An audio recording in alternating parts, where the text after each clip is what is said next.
Monsieur le préfet est avec nous. Merci d'avoir accepté notre invitation. Mercredi dernier, vous avez en effet signé une convention avec l'administration pénitentiaire. Objectif, pour les délinquants étrangers en situation irrégulière, la case prison doit rimer avec expulsion. On va y revenir dans un instant avec vous. Mais avant, je souhaitais vous entendre sur cette actualité terrible, puisque vous le savez, le fléau de l'antisémitisme a encore frappé avec une violence insupportable. Un rabbin a été agressé à coups de chaise aujourd'hui à Neuilly-sur-Seine. Ça s'est passé dans les Hauts-de-Seine. Et justement, c'est votre territoire habituellement qui est assez peu touché, au fond, par ces actes antisémites. Bon, d'abord, dans le sillage du ministre d'État, ministre de l'Intérieur et du Premier ministre, j'aimerais évidemment condamner avec la plus grande fermeté cette agression inacceptable. J'ai eu au téléphone le rabbin concerné. Je lui ai évidemment fait part du soutien de la République, puisque cet acte est évidemment inacceptable et que tout doit être fait pour poursuivre son auteur. En tout cas, je l'ai assuré de la parfaite mobilisation, évidemment, de l'ensemble des autorités de l'État.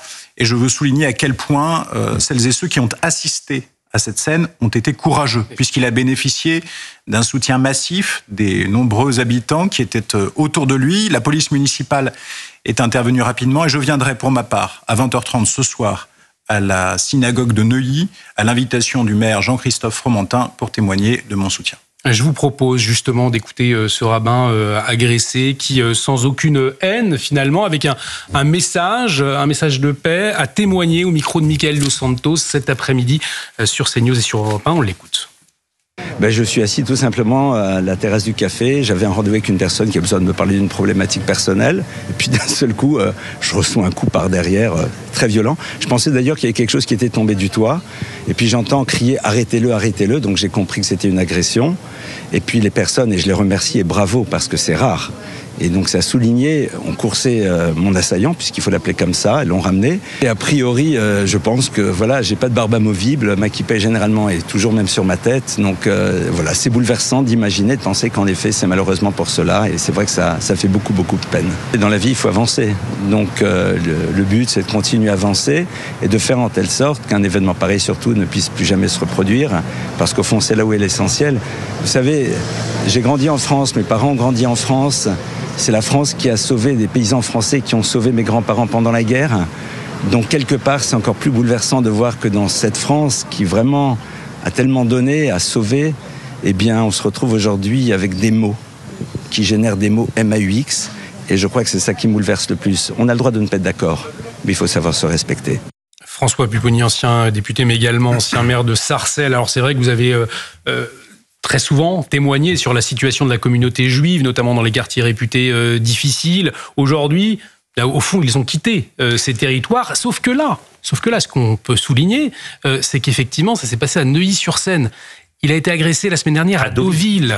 Mais je pense que c'est tout à fait marquant. Je pense que les antisémites aujourd'hui, qui sont souvent des antisionistes aussi, on mélange les deux, et quand on voit comment certains députés ou élus vomissent sur Israël tous les jours, alimentent tout ce fléau, ont bien compris qu'ils voulaient et pouvaient faire partir la communauté juive. Ils vont leur faire peur là où la communauté juive est. Et la communauté juive, elle s'est regroupée dans certaines villes comme Sarcelles, comme Créteil, mais aussi dans le 17e arrondissement, dans l'ouest parisien, à Neuilly, à Levallois, etc. C'est un processus qui a commencé il y a quelques années. Effectivement, moi je partage ce qu'a dit monsieur le préfet.